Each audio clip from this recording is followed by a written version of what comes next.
और चलिए इसी के साथ एक बड़ी और अहम खबर का रुख करते हैं। बड़ी और अहम जानकारी आप तक पहुंचा रहे हैं इस वक्त की ये बड़ी खबर है। तो उत्तराखंड में कांग्रेस को बड़ा झटका लगा है, ये बड़ी जानकारी और बड़ी खबर है। कांग्रेस विधायक बीजेपी में शामिल हुए हैं। तो लगातार पार्टी छोड़ने का सिलसिला जारी है। अब कांग्रेस विधायक राजेंद्र भंडारी हैं जो कि बीजेपी की सदस्यता ग्रहण कर चुके हैं। बद्रीनाथ से कांग्रेस के विधायक हैं राजेंद्र भंडारी जो कि बीजेपी में शामिल हो गए। ये बड़ी जानकारी और बड़ी खबर है। राजेंद्र भंडारी बीजेपी की सदस्यता ले ली। तो उत्तराखंड में कांग्रेस के लिए बड़ा झटका है। कांग्रेस के बद्रीनाथ से विधायक राजेंद्र भंडारी भारतीय जनता पार्टी में शामिल हो गए हैं। ये बड़ी और अहम खबर आप तक पहुंचा रहे हैं। तो उत्तराखंड में कांग्रेस को यह बड़ा झटका लगा है। तो लोकसभा चुनावों से ठीक पहले आप देख रहे हैं कि कांग्रेस को छोड़ने का जो सिलसिला है विधायकों का वो लगातार जारी है।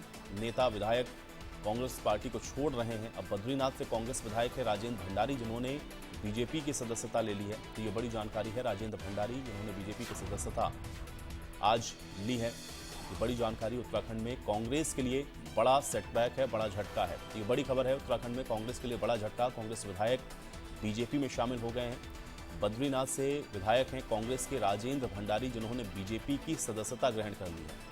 बड़ी और अहम खबर आप तक पहुंचा रहे हैं। बद्रीनाथ से कांग्रेस विधायक राजेंद्र भंडारी अब बीजेपी में शामिल हो गए हैं। तो राजेंद्र भंडारी बीजेपी की सदस्यता ग्रहण कर चुके हैं। ये बड़ी जानकारी है और बड़ी खबर आप तक पहुंचा रहे हैं। तो उत्तराखंड में कांग्रेस के लिए आज ये बड़ा झटका है। कांग्रेस को आज ये बड़ा झटका लगा है। बद्रीनाथ से कांग्रेस विधायक राजेंद्र भंडारी बीजेपी में शामिल हो गए हैं। आज उन्होंने औपचारिक तौर पर बीजेपी की सदस्यता ग्रहण कर ली है। तो बड़ी खबर है। बद्रीनाथ से कांग्रेस के एमएलए राजेंद्र भंडारी बीजेपी में शामिल हो गए हैं। ये बड़ी खबर आप तक पहुंचा रहे हैं इस वक्त की ये बड़ी और अहम जानकारी है। राजेंद्र भंडारी बीजेपी में शामिल हो गए हैं। उत्तराखंड में कांग्रेस के लिए इसको एक बड़े झटके के तौर पर देखा जा रहा है। तो इस वक्त की ये बड़ी और अहम जानकारी आप तक पहुंचा रहे हैं। कांग्रेस विधायक बीजेपी में शामिल हो गए हैं। राजेंद्र भंडारी बीजेपी की सदस्यता ले ली, बीजेपी में शामिल हो गए हैं राजेंद्र भंडारी। ये बड़ी जानकारी है। बद्रीनाथ से कांग्रेस के विधायक हैं राजेंद्र भंडारी जो कि बीजेपी में शामिल हुए हैं। तो बड़ी खबर है। राजेंद्र भंडारी बीजेपी में शामिल हो गए हैं। कांग्रेस विधायक हैं। बद्रीनाथ से आपको बता दें कि कांग्रेस के विधायक हैं जिन्होंने आज बीजेपी की सदस्यता ले ली है। और उत्तराखंड में कांग्रेस के लिए यह बड़ा झटका है।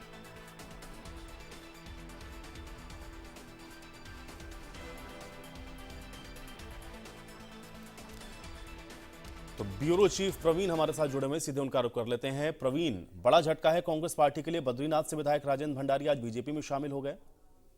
निश्चित तौर पर बड़ा झटका है और खास करके सीटिंग एमएलए अगर वो शामिल होते हैं तो ये बड़ा किसी भी पार्टी के लिए अपने आप में बड़ा झटका है, क्योंकि वो भी चाहते थे कि उनको टिकट मिले। लोकसभा के लिए उनको टिकट चाहते थे और वो काफी दिनों से पहले प्रदेश अध्यक्ष बनने की लाइन में थे, लेकिन उनको लग रहा था काफी दिनों से कि पार्टी के अंदर उनका सम्मान नहीं हो रहा है। और जिस तरह से पिछले दिनों कई पूर्व विधायक कांग्रेस छोड़कर बीजेपी में गए, आज भी जो है एक पूर्व विधायक ने ज्वाइन किया है जो कि धन सिंह नेगी है, वो कांग्रेस के टिकट पर टिहरी से विधानसभा चुनाव लड़ चुके हैं। उन्होंने बीजेपी की ज्वाइन किया देहरादून में और दिल्ली में राजेंद्र भंडारी ने ज्वाइन किया है। ऐसे में ऐसा लगता है कि पूरा जो कांग्रेस कुनवा है वो उत्तराखंड में बिखर रहा है। और जिस तरह का बिखराव है इससे साफ पता चलता है कि जो कि लोकल नेतृत्व है, जो उत्तराखंड के नेतृत्व है, चाहे वो प्रदेश अध्यक्ष हो या जिन पे जिम्मेदारी होती है कि पार्टी को साथ लेके चले, वो अपने काम में नाकाम है। चलिए, बहुत शुक्रिया प्रवीण इस बातचीत और जानकारी के लिए। और अगली बड़ी खबर का रुख करते हैं। बीजेपी का विपक्षी दलों पर सर्जिकल स्ट्राइक लगातार जारी है। सपा और बसपा नेताओं ने बीजेपी का दामन थाम लिया है। एटा से 2 बार सांसद रहे देवेंद्र यादव ने भी सदस्यता ले ली। इसके अलावा संदीप पाल ने भी बीजेपी का दामन थामा है। अनिल पांडे भी बीजेपी में शामिल हो गए हैं। तो लगातार भारतीय जनता पार्टी में अन्य पार्टियों से आने वाले नेताओं का जुड़ने का सिलसिला जारी है। सपा और बसपा के नेता हैं जिन्होंने बीजेपी का दामन आज भी थामा है। इसमें बड़ी बात यह है कि एटा से 2 बार के सांसद रहे देवेंद्र यादव भी भारतीय जनता पार्टी में शामिल हो गए।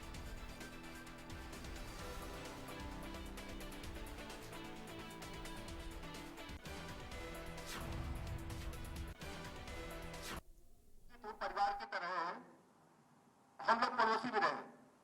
देवेंद्र जी मृदुभाषी, सरल स्वभाव के, जनता की सेवा करने वाले और मैं कह सकता हूं कि जन जन से जुड़े व्यक्ति हैं। देवेंद्र जी के आने से हमारी पार्टी को मजबूती मिलेगी। राजू भैया एटा से माननीय सांसद हैं। अब देवेंद्र जी ने प्रण लिया है कि पूरे पश्चिम में जुट करके राजू भैया के साथ साथ जहां आपका जनाधार है, हम तो पश्चिम उत्तर प्रदेश के जब भी दौरे पर जाते हैं, आगरा से लेकर अलीगढ़ से लेकर फिरोजाबाद से लेकर के जितना भी आपको पश्चिम उत्तर प्रदेश के ब्रज क्षेत्र के बड़े जिले दिखेंगे, आपको देवेंद्र जी की वहां पर उपस्थिति मिलेगी। ऐसे हमारे वरिष्ठ नेता देवेंद्र जी, अनिल पांडे जी,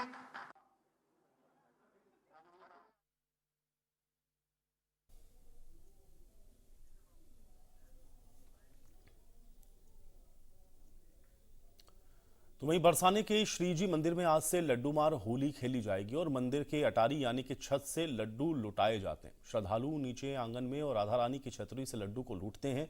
इसके लिए भक्तों की भारी भीड़ बढ़ती जा रही है। वहीं इस लड्डू मार होली को देखने के लिए लाखों श्रद्धालु बरसाना पहुंचे हैं। आइए आपको एक खास रिपोर्ट दिखाते हैं। ब्रज में होली के जयकारे गूंजने की आवाज आप सुन रखी होगी कि ब्रज की विश्व प्रसिद्ध होली मानी जाती है, क्योंकि हम मौजूद हैं बरसा राधा रानी के लाडली जी के मंदिर के गेट नंबर 1 के ठीक सामने खड़े हुए हैं, क्योंकि यहाँ सीढ़ियों के माध्यम से जो श्रद्धालु हैं जो ऊपर होली खेल के सीढ़ियों के माध्यम से नीचे आ रहे हैं। हम बात करेंगे यहाँ जो विश्व प्रसिद्ध होली है, इसको लेकर जो श्रद्धालुओं का जो सैलाब उमड़ा हुआ है, यहाँ लाखों की संख्या में श्रद्धालु होली खेलने के लिए आते हैं। हमारे साथ तमाम ऐसे श्रद्धालु हैं जो अलग अलग जिले से आए हुए हैं। हम पूछेंगे कहाँ से आए और क्या नाम है जी आपका? रेखा शर्मा। कहाँ से आई हैं आप? दिल्ली से। आज आप होली खेल के आई थी आप ऊपर? हाँ बेटा, क्या कुछ कहेंगे होली को लेकर? बहुत अच्छा लगा हमें, तो बहुत अच्छे दर्शन हुए भैया। अच्छा। हाँ सुरक्षा व्यवस्था की बात करें तो हाँ, बहुत मतलब अब पहले से बहुत सुरक्षा है, बहुत अच्छा हुआ आपके। ऐसे मतलब जैसे भीड़ थी, मतलब कोई परेशानी नहीं हुई। कितने लोग आए आप?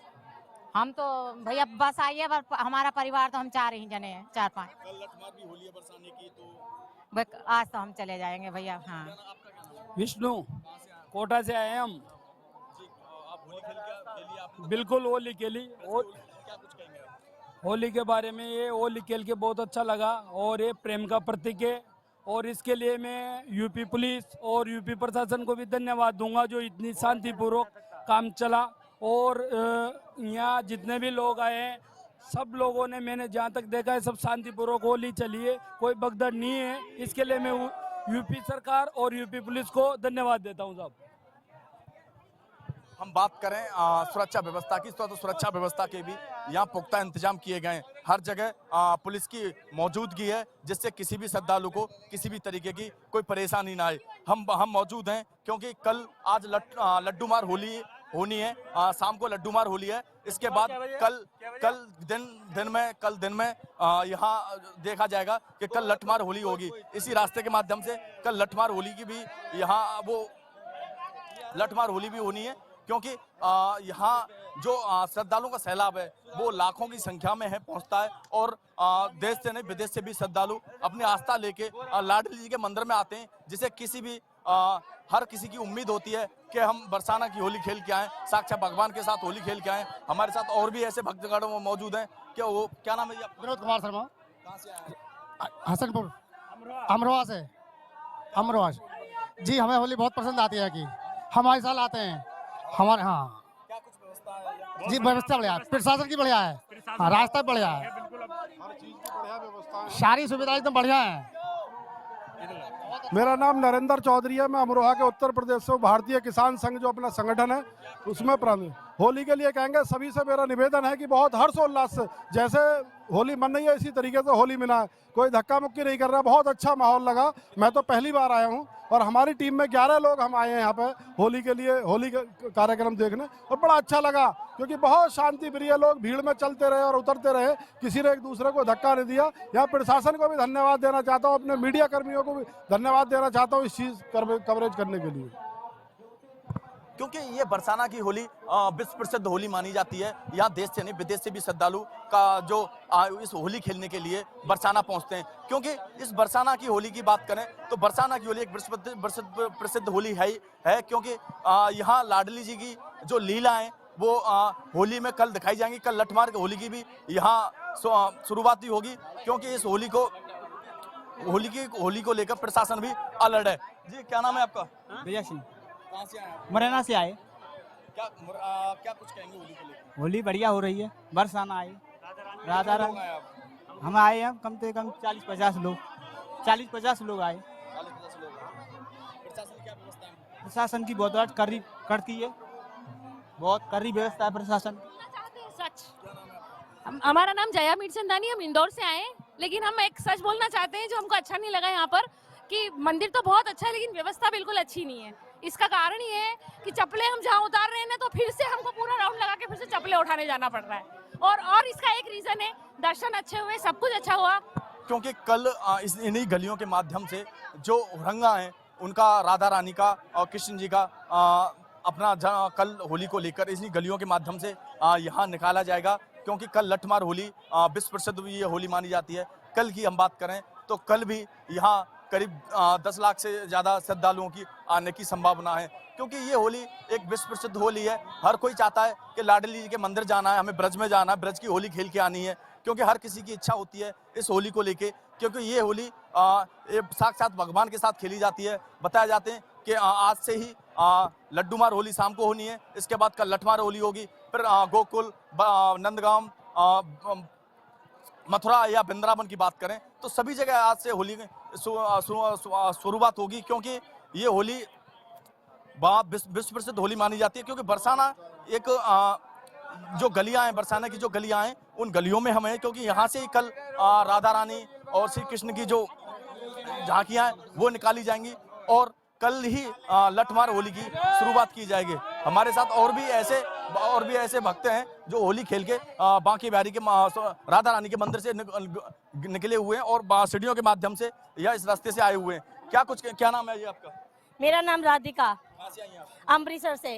आप होली खेल के ऊपर आई तो क्या कुछ कहेंगे होली को लेकर? ऐसा आनंद कभी भी कहीं भी नहीं है जो ब्रज में यहाँ है, बरसाना में। तो कितने लोग आए आप? हम 7 लोग। कितनी बार आप बरसाने की होली खेलते मेरे 4 साल हो गए हैं। हैं? 4 साल से लगातार आ रहे हो? हाँ जी। क्योंकि ये होली विश्व प्रसिद्ध होली है ही है। क्योंकि इसको लेके प्रशासन भी अलर्ट है। चारों ओर पुलिस की तैनाती की गई है, जगह जगह बैरिकेडिंग लगाई गई है, जिससे किसी भी श्रद्धालु को किसी भी तरह की कोई समस्या ना आए। क्योंकि इसके राधा रानी के मंदिर के बाद ही पार्किंग की व्यवस्था की गई है, वहाँ गाड़ियों की सुविधा लगाई गई है। क्योंकि अंदर आने से ट्रैफिक की भी जो व्यवस्था है वो न डगमगाए। इंडिया न्यूज से नीरज चौधरी, मथुरा। बरसाने की होली की धूम मची हुई है चारों ओर। कोई सखी बना हुआ है तो कोई कान्हा जी बने हुए हैं। चारों ओर गुलाल और रंग की ही बरसात देखने को मिल रही है। हमारे साथ तमाम सखियां मौजूद हैं जो इस समय उज्जैन से आई हुई हैं और सखी बनके यहाँ होली खेलने के लिए बरसाने आई हुई हैं। क्या नाम है जी आपका? मैं गंगा सखी, मैं उज्जैन से आई हूँ और हर साल आ रही हूँ पिछले 10 सालों से। और सब सखियों का हमारा पूरा ग्रुप है, सब लोग आते हैं। कितनी सखी आई हैं? 40 सखियाँ कम से कम आई हैं हम लोग। कब से अलग अलग होली यहाँ कौन कौन सी होली खेलती है? हम लोग होली वैसे तो आज नंदगांव का निमंत्रण देके कल लड्डू होली, लठमार और समाज के अंदर भजन संध्या, भजन नृत्य सब कर आके पूरा 8 दिन का पूरा उत्सव करके हम लोग फिर जाती हैं वापस। आपका क्या नाम है जी? मेरा नाम है गुड़िया। कहाँ से आई हैं आप? हम उज्जैन से आए हैं। हम हर बार आते काफ़ी इंजॉय करते, बहुत प्यारा माहौल रहता है यहाँ पे। वृंदावन आने का मौका मिलता है, उनको बिहारी से बुलाते हैं, राधा रानी उन्हीं की सखी बनते हैं हम लोग और सखी भाव में रहते हैं और बहुत मानते हैं। और अभी आज शाम को नंदगांव का नृत्य होगा, निमंत्रण जाएगा, फिर कल लड्डू मार होली होगी, परिक्रमा होगी, काफ़ी बहुत मजा आएगा, एकदम रंग भरा माहौल रहेगा कल। क्योंकि आज बरसाना में लड्डू मार होली है, उसके बाद नृत्य होगा। शाम को लड्डू मार होली के बाद नृत्य होगा। नृत्य होने के बाद सभी जो श्रद्धालु हैं जो आस्था बरसाने में जो उमरे हुए हैं वहाँ बरसाने में, जो एक दूसरे को गुलाल लगा रहे हैं। मैं अभी पहुँच रहा हूँ, थाने पे पहुँचूंगा, होली खेल रहे हैं। वो तमाम जो श्रद्धालु जो आस लगाई तो कहाँ पे है कि कल हम लठमार होली देखने को मिलेगी। कल लठमार होली कौन किसके साथ आया है? उनके लिए तमाम सखियाँ जो सजी तैयारी कर रही है लठमार होली की। अच्छा। और लगातार हम उनसे अभी दर्शन के लिए जा रहा है? कहाँ से आया?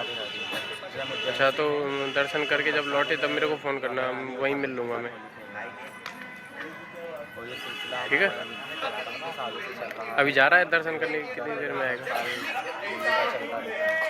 मंदिर पहुँच गया?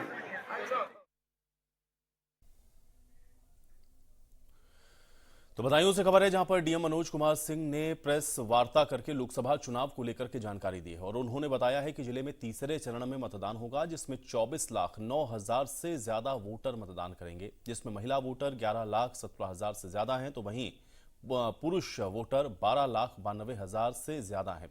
इंडिया न्यूज संवाददाता विजय श्रीवास्तव की ये खास रिपोर्ट देखिए। इलेक्शन कमीशन के चुनाव के ऐलान के बाद जिले में जिला प्रशासन जो है अलर्ट हो गया है। इसी के चलते डीएम मनोज कुमार ने सभी पार्टी के नेताओं के साथ एक मीटिंग की। उसके बाद प्रेस वार्ता करते हुए उन्होंने लोकसभा चुनाव संबंधित महत्वपूर्ण जानकारी दी। डीएम मनोज कुमार ने बताया कि जिले में 24 लाख से ज़्यादा जो है मतदाता इस बार के लोकसभा चुनाव में मतदान करेंगे, जिसमें करीब 11 लाख से ज़्यादा महिलाएं और 12 लाख से ज़्यादा पुरुष मतदाता हैं। साथ ही जिले में 1720 जो है मतदान केंद्र बनाए गए हैं। आपको यह भी बता दें, डीएम मनोज कुमार सिंह ने जानकारी देते हुए बताया कि जिले को 24 जोन में बांटा गया है, जिसके लिए लगातार टीमों का गठन किया गया है। साथ ही उन्होंने साफ तौर पर निर्देशित किया है कि जिले में लगातार जो है आदर्श आचार संहिता का पालन कराने के लिए भी निर्देशित कर दिया गया है। साथ ही अधीनस्थों को जरूरी दिशा निर्देश देते हुए उन्होंने कहा कि जिले में आदर्श आचार संहिता का बखूबी पालन किया जाए। विजय श्रीवास्तव, इंडिया न्यूज।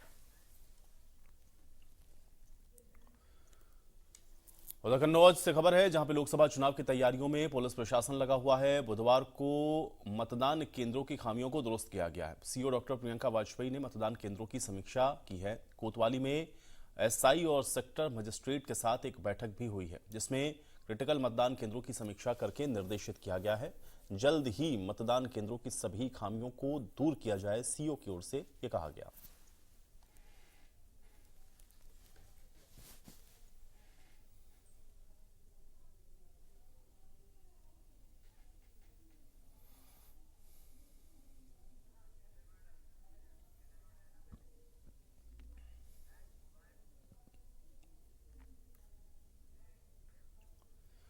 खबर ग्रेटर नोएडा से है जहां पर आचार संहिता लगने के बाद डीएम और ज्वाइंट सीपी ने प्रेस कॉन्फ्रेंस की और प्रेस कॉन्फ्रेंस में डीएम मनीष कुमार और joint police commissioner Shiv Hari Meena ने यह बताया गौतम बुद्ध नगर को 120 सेक्टर में बांटा गया है। इसके अलावा सर्विलांस से लेकर के हर एक पर मॉनिटरिंग भी की जाएगी। इसके साथ उन्होंने ये भी बताया है कि जिले में पार्टी के लगे एडवर्टीजमेंट्स को भी 24 घंटे के भीतर हटाया जाएगा। जिले में करीबन 1028 हिस्ट्री शीटर पर कार्रवाई की गई है।